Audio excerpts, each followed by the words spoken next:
right, everybody. Hello, and welcome to another episode of Real Raw Relationships Unfiltered. All right, so today's guest is JP Marsh. He is a 42-year-old single girl dad, carpenter, and co-parenting coach who took his pain and turned it into fucking purpose. After growing up emotionally disconnected, spiraling in toxic relationship after toxic relationship, we know how that goes, right? And then numbing himself through alcohol and chaos, JP hit rock bottom. Then fucking built something better, right? We got to break it down before we can build it up. When his daughter was born and life threw one heartbreak after another, he finally made a choice: break the cycle or pass it on, right? So now he's living proof that healing is possible. He's co-parenting like a damn adult, blending families without the drama, and showing up for his daughter with a level of emotional leadership most men never touch. We're talking about healing after father wounds, owning your story, and what it really takes to create a co-parenting relationship that actually fucking works. Now, if you're ready to get real, get raw, let's go. Welcome to the carnival. I'm the ringleader now. Won't hear a sound at all as I bury you 6 feet under. Head, I gotta ask you, what was harder, raising a daughter or unlearning 30 years of emotional constipation, essentially? I kind of had to do them at the same time. And so I started the co-parenting thing and changing my, perception, reality, lifestyle, all of that stuff when my daughter was 2. And so they kind of climbed at an equal pace, because I was doing the toddler stuff and this and that. And, looking yourself in the mirror is not really all that easy. And it was sort of a deal where I had to just kind of let a lot of shit go and just kind of the biggest thing that changed for me as far as kind of breaking my stuff and starting was having a little bit of grace and forgiving my parents, you know what I mean? And accepting the fact that my parents did the best they could with the tools that they had. Now, if I want to do better, I need to add tools to my toolbox, or my daughter's going to have the same sort of feelings and struggles and traumas and baggage, and I don't necessarily want her to be numbing herself with sex, drugs, alcohol, whatever the case, whatever she chooses to do, and hide from the world and feel inadequate and then have this internal dialogue that's going to beat the shit out of her whole fucking life. And so, but forgiving my parents was the biggest, that was probably the biggest lightning bolt. Most of it's all drips in a bucket of water, but every once in a while, one thing would be a lightning bolt. And that was kind of one of those deals where they didn't do anything maliciously to us. It wasn't necessarily that it was a bad childhood, or it was just emotionally disconnected. So yeah, you didn't get praise for anything good. It wasn't an I love you type home. It wasn't a hugs and this and that. And my brother was sort of a problem child, demanded a lot of attention. He was a couple years older than me. And so I would kind of grow up the forgotten child. Nobody cares if I'm around syndrome that, starts when you're young. And then same as anything else, you keep feeding into this belief and this idea. And then you get to where you're in high school and you're going through puberty and your hormones are everywhere. And you're trying to, get this identity and all this stuff.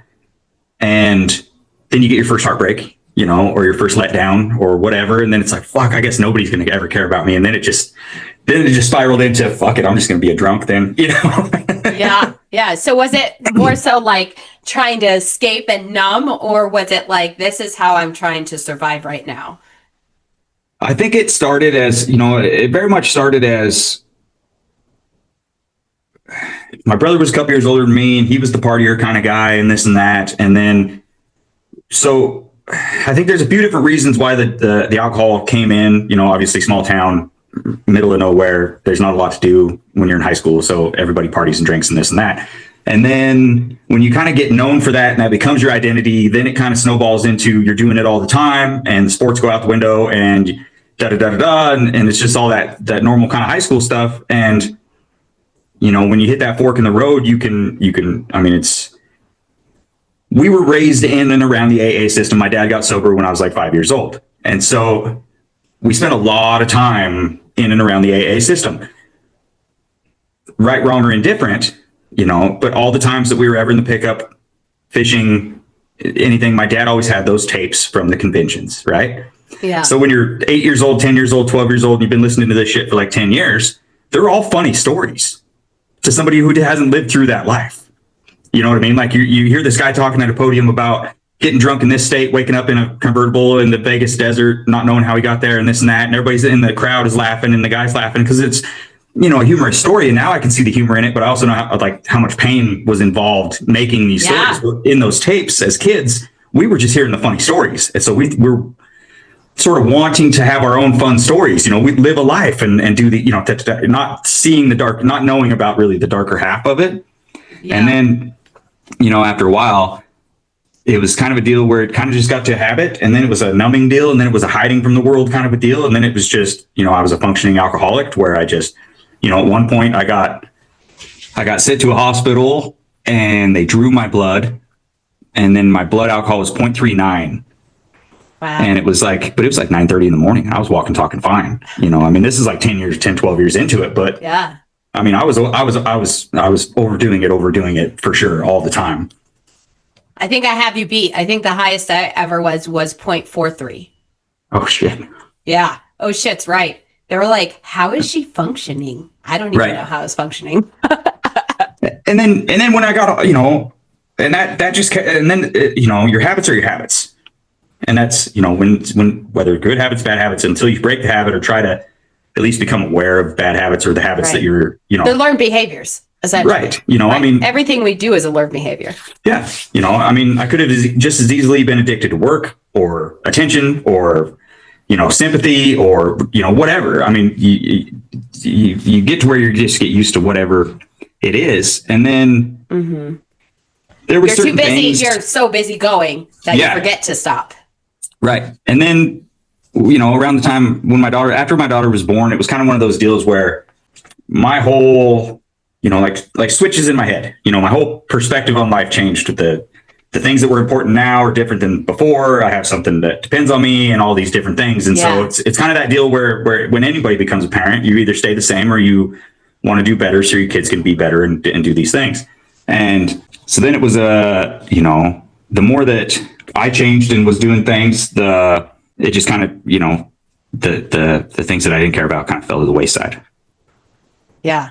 So I want to dive in a little deeper with that, because I want to know what was actually going through your mind. Your daughter's born, your relationship ends, your dad fucking passes. Mm-hmm. What is going through your mind? What was it? Was it this isn't working, I need to change? Were you like mirror meltdown? What is, give me a visual of the deeper sense of what you were feeling that made you want to do these changes. Yeah. So my daughter was born, and then the relationship with her mother, I mean, we were unmarried and stuff. So it was, you know, we owned a house, but it wasn't like legal paperwork and all these different things, you know, like a marriage. So there wasn't like this big drawn out divorce process. It was a deal where you could break up and just split, you know? Yeah. So it just got to where it was kind of one of those deals where it's like shit or get off the pot.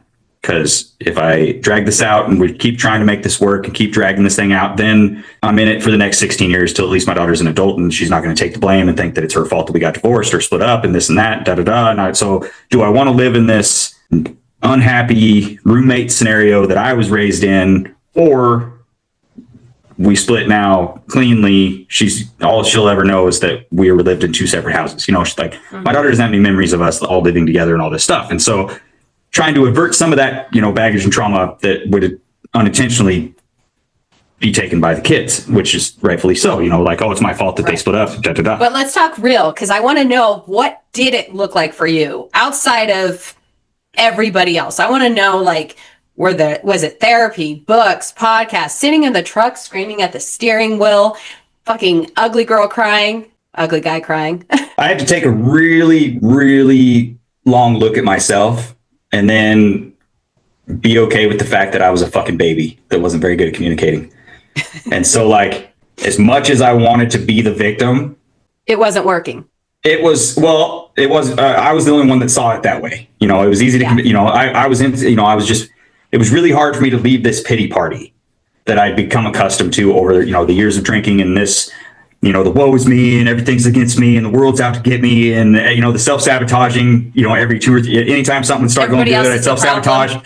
And then it just happened. I didn't do it to myself. And why would I choose to always be this low and be in this hole and poor me, poor me, poor me. And then it was always, you telling yourself that all the time, that it's not you and it's everybody else. Why is everybody picking on me? And da, da, da, everybody's mean to me, da, da, da. Yeah.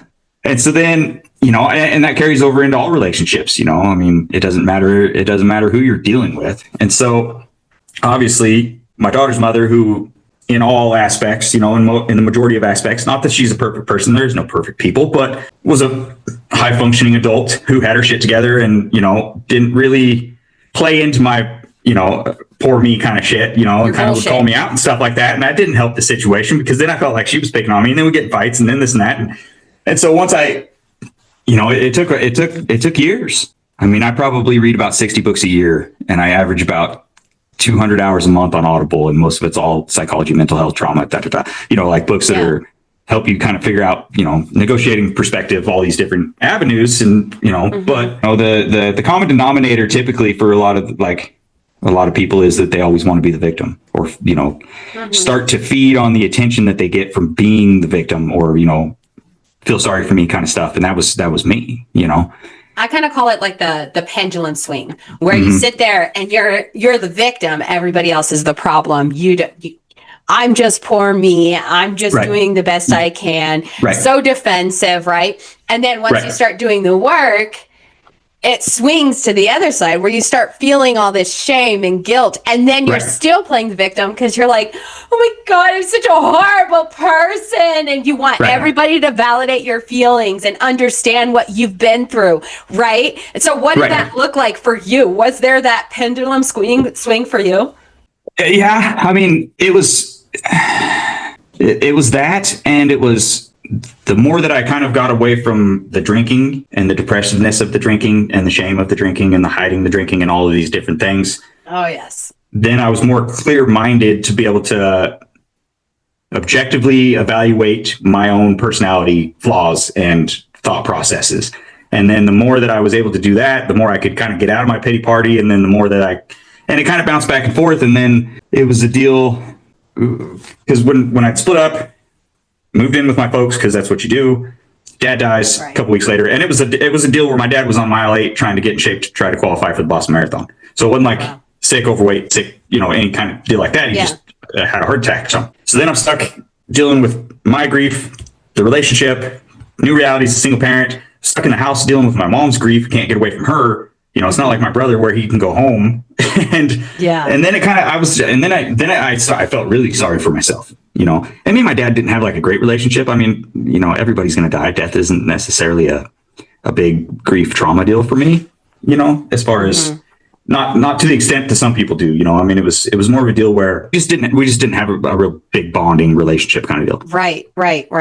But I went into a funk. I mean, I went into a depression for a while, and then it was a deal where I was still being a baby. The biggest swing was, so we weren't wrapped in the court systems, and we didn't have everything we figured out as far as custody and time and days and schedules and all these different things.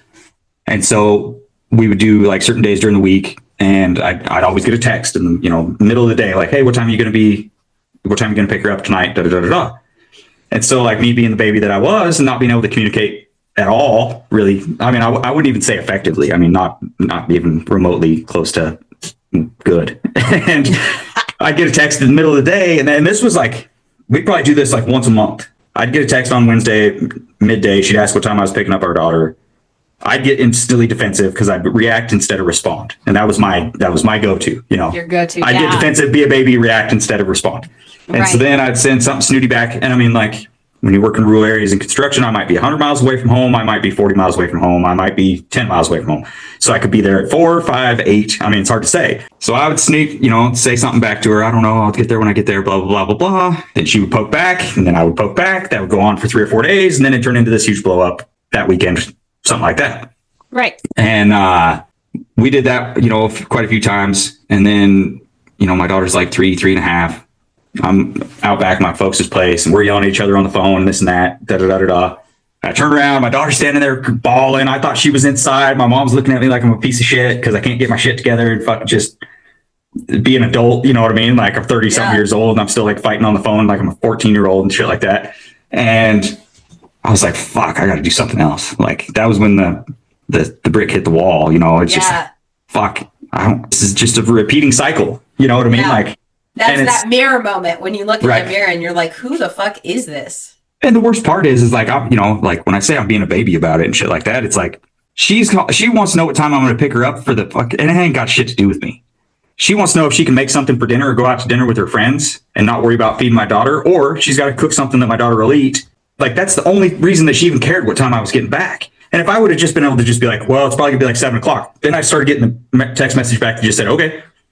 Well, and it's your own guilt, right? It's your own guilt because you're like you said, you get in that defensive mode and you're like, don't worry about what I'm doing. Why are you always worried about what I'm doing? Why are you obsessed? And it's like, okay, right? Because then again, you get to play the victim, but also it's that part of you, like, would you say it's that part of you that never got that attention from your parents, and so then you're projecting it onto her because you never got that childhood where you had that love, safety, and belonging, right? I would describe it probably not really any different than like you know when a chick has daddy issues, right? Like her dad took off when she was young, got raised by her mom or whatever, and like there's this hole that she's got to fill, and she gets the attention from every guy that you guys went to high school with. So she was always flirting with every guy and always, you know what I mean? Like it was the promiscuous girl because she had this like this need for this male attention that she wasn't able to get most of her life. And then everybody's judging her and saying she's such a whore, and nobody really understands her or gives her a chance or explains to her what's going on. Right.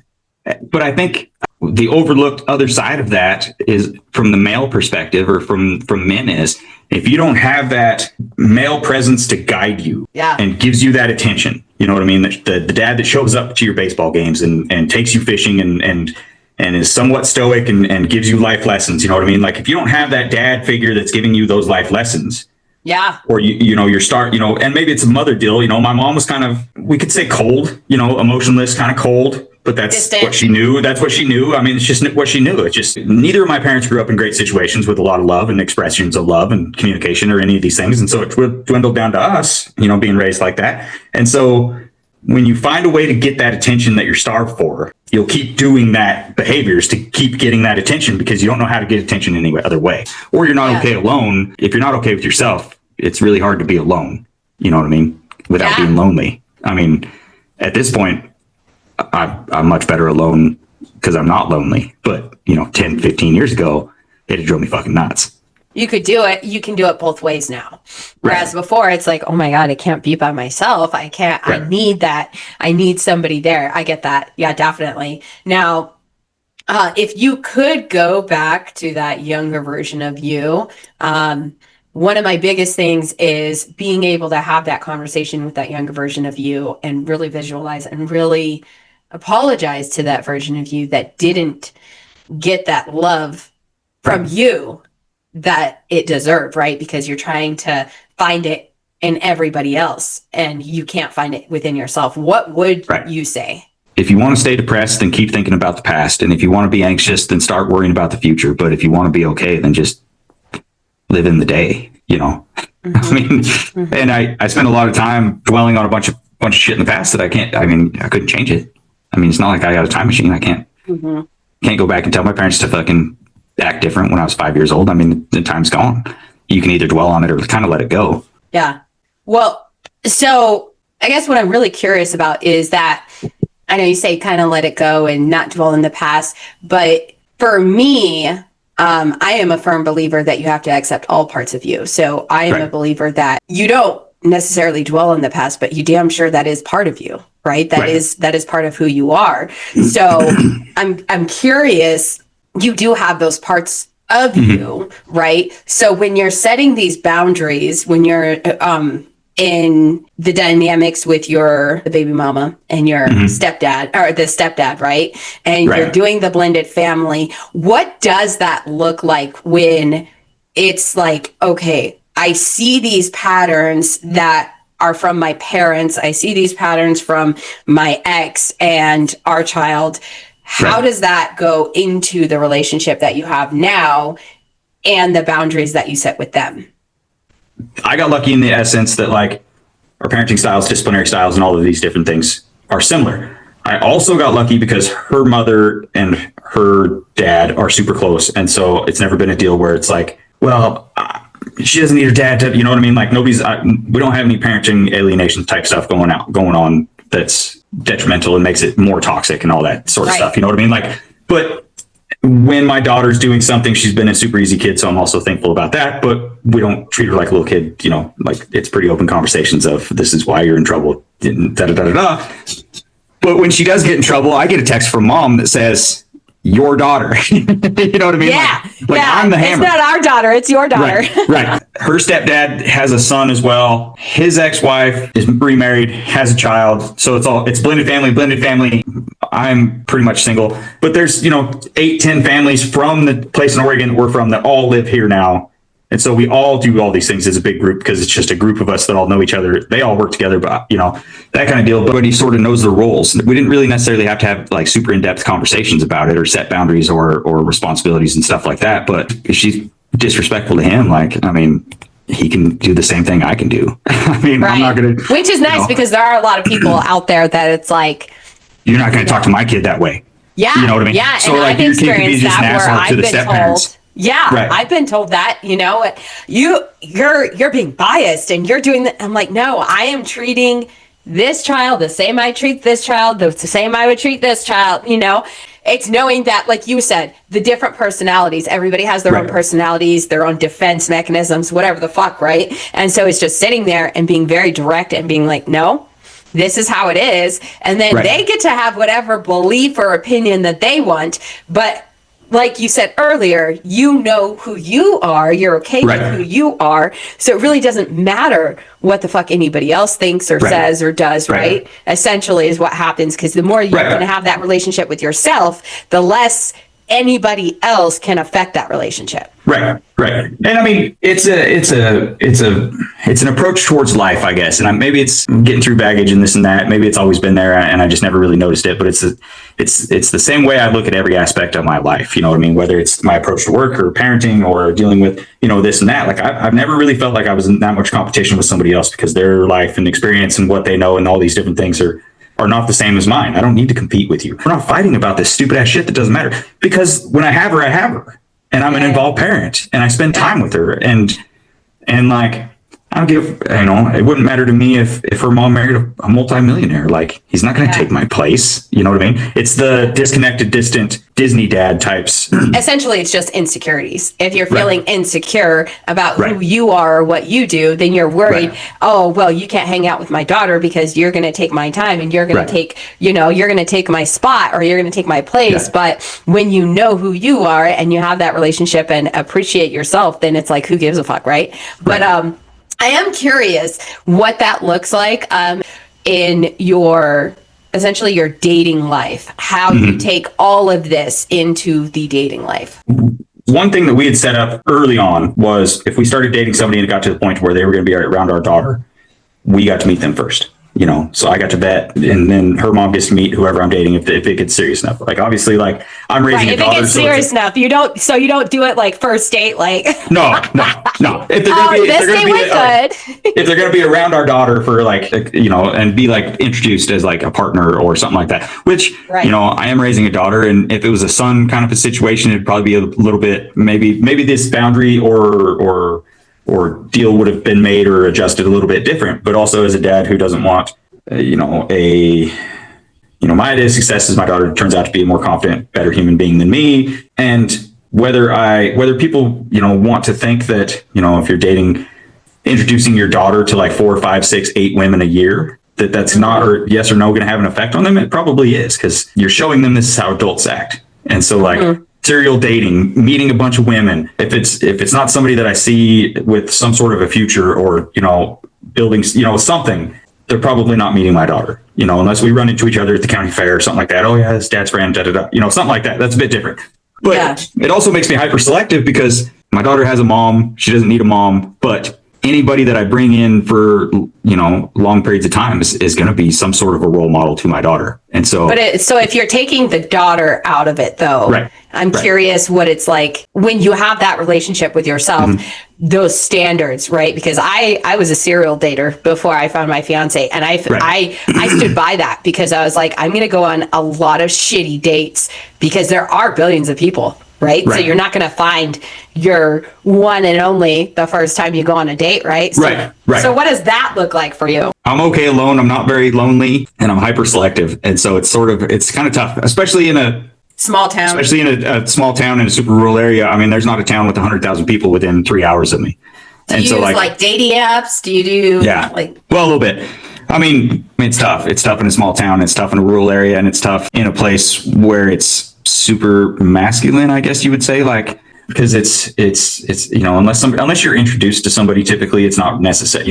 When you're 40 something years old and you live in a super rural area, it's probably somebody that just got divorced or and I don't really drink anymore, and I don't go to the bars, and so it's like, it's not like I'm in places all the time. There's not a lot of stuff that happens around here unless it's summertime at the fair, but there's just not a lot of places to meet women unless you're getting introduced or you go on dating apps, and then it's just everybody wants something that's not even realistic, Yeah. But what does it look like when you go on dates? I mean, I know personally, I went from like, they'd always want to meet at a bar, or they'd want to go have a drink. So when your friends ask you like, let's go to the bar, let's go find someone. What is your reaction? Oh, you run a risk. I mean, here you run a big risk, but in a town that's super small, say you go to the bar and hit it off with some chick or something like that, like rodeo weekend or fair or something like that, when everybody's out and about or doing all these different things, and you go home with some chick, like it might be some farmer or rancher's wife that's 4 generations deep, and then you're dealing with like an entire fucking family of people that are all from here. You know what I mean? Or like,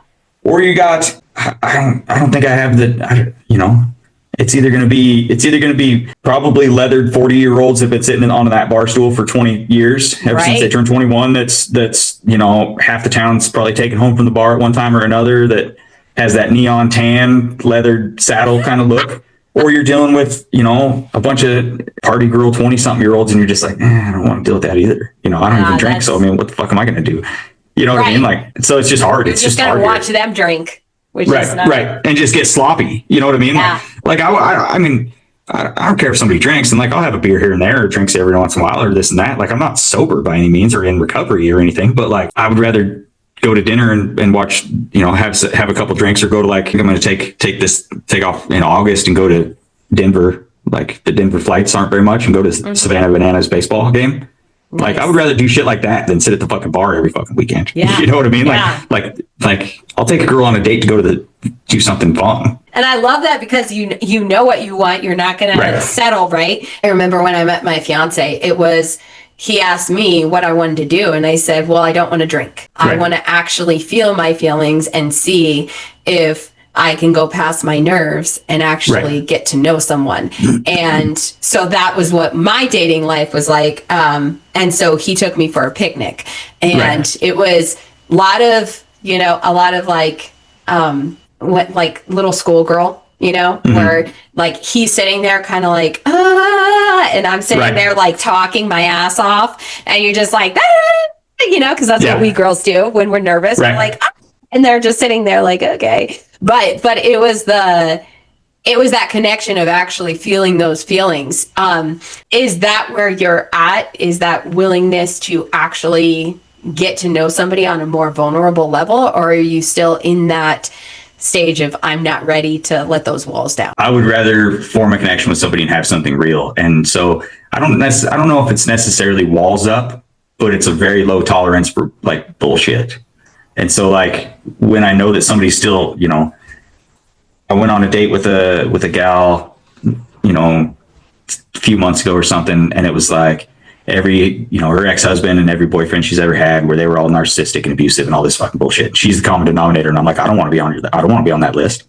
We live in a town of 6,000 people. I don't need that fucking bull. I don't need to get involved with somebody that's just going to make me out to be a villain when it's probably not going to be, like the victim, like you're just me 10 years ago. You know what I mean? And so it's like, are you healed from this, or am I going to be, am I going to be in jail for what your ex-husband did, this whole time? Yeah. And like, but I did date a woman for like a year and a half, And it was a deal where, you know, she had some baggage of trauma and these things from being married for 20 years. And she'd never really had, you know, they got married when they were in their early 20s and right out of college and never really dated, and was from a town outskirts of where I lived that's even smaller than here.